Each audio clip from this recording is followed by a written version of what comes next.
It would be existence without awareness, being without consciousness, reality without anyone to call it real. This raises the most terrifying question of all. What if the universe has already died and we are just the final echoes of its last thoughts?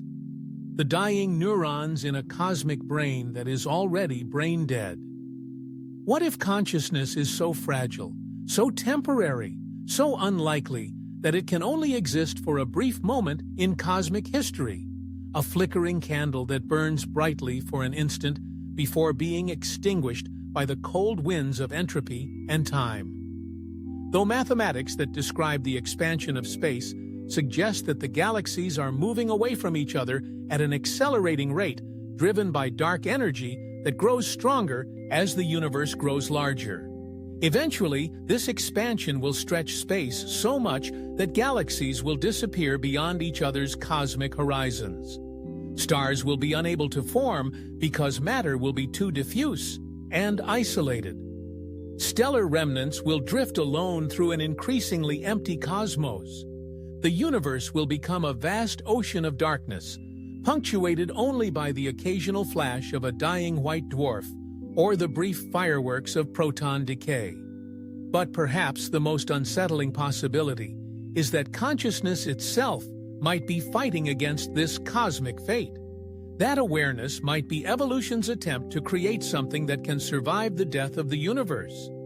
Maybe consciousness isn't just a way for the universe to know itself. Maybe it's the universe's attempt to transcend itself, to find escape routes from the thermodynamic laws that doom all physical systems to eventual decay and equilibrium. This would mean that every thought you think, every choice you make, every moment of awareness you experience is part of the universe's desperate attempt to outlive its own physical limitations. Your consciousness might be participating in a cosmic project whose ultimate goal is to discover ways to survive the heat death of reality itself, to find forms of existence that can persist beyond the end of stars, beyond the evaporation of black holes, beyond the final equilibrium of temperature and energy that signals the end of all possible change. But what if consciousness fails in this project?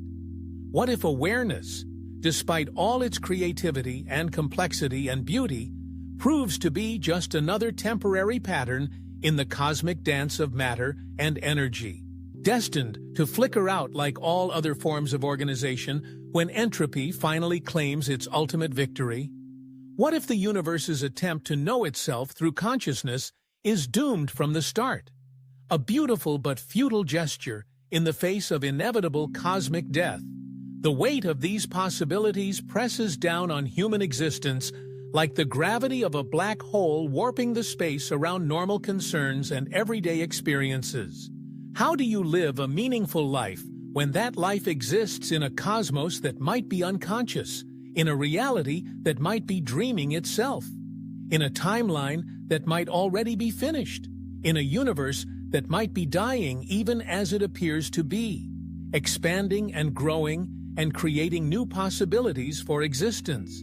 Yet perhaps the weight itself is the answer. Perhaps the cosmic horror of infinite scale and ultimate meaninglessness gives birth to its own form of meaning. Not meaning handed down by cosmic purpose or divine intention, but meaning created by conscious beings who choose to find significance in their own existence despite the vast indifference of the universe that contains them. Perhaps consciousness is the universe's rebellion against its own meaninglessness, a local violation of cosmic indifference, a temporary victory of awareness over entropy.